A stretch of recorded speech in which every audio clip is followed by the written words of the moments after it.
Екінші мысалға тоқталамыз. Екінші мысалда бізге берілген үшбұрыш тік бұрышты үшбұрыш, бұрышы 90 градусқа тең.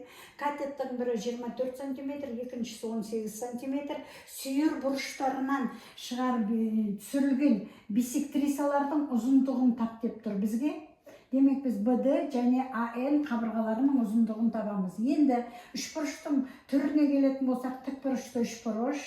Демек, гипотенуза үшінші қабырғасы бізде жоқ. Пифагор теоремасын мініп, қолданып есептеуге болады, бірақ ол өте ұзақ болады. Сондықтан қараңдар, А қабырғасы бізде 24 деп алатын болсақ, ол 4 көбейтілген 6. Б қабырғасын 18 деп қарайтын болсақ, 18 ол 3 көбейтілген 6. Енді мына жерде Пифагор үшбұрышы қабырғасы 6 еселенген Пифагор үшбұрышы екенін айдан анық көрініп тұр.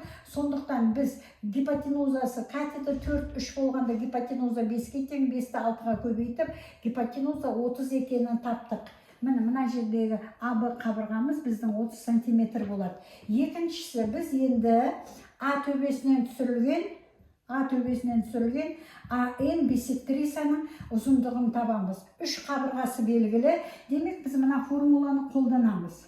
Түбірасты, мұқият қараңдар, АН биссектриса болғандықтан 18-ді 30-ға көбейтеміз.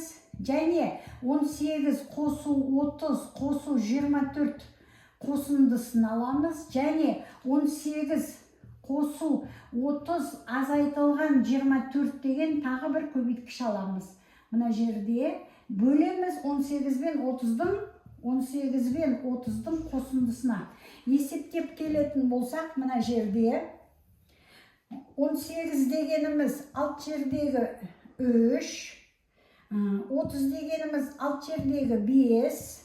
Мына есептеп бәрін қосатын болсақ, 72 дегеніміз 36 көбейтілген 2. 48-ден 24 тасақ 24, 24-іміз 6 көбейтілген 4.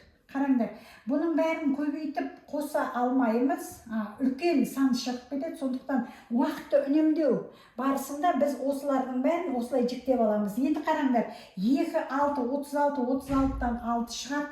Мына 36-дан 6 шығады.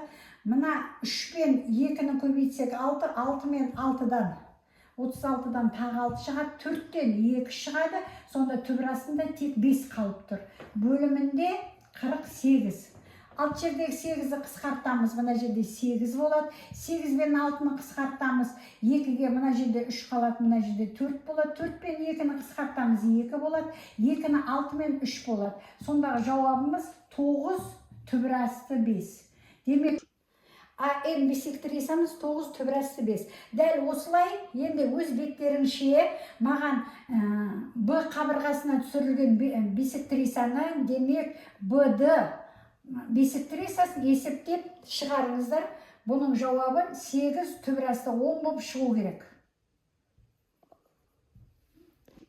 Есеп ұнап, сабақтың нәтижесі бар болатын болса, комментарийға жаза кетіңіздер.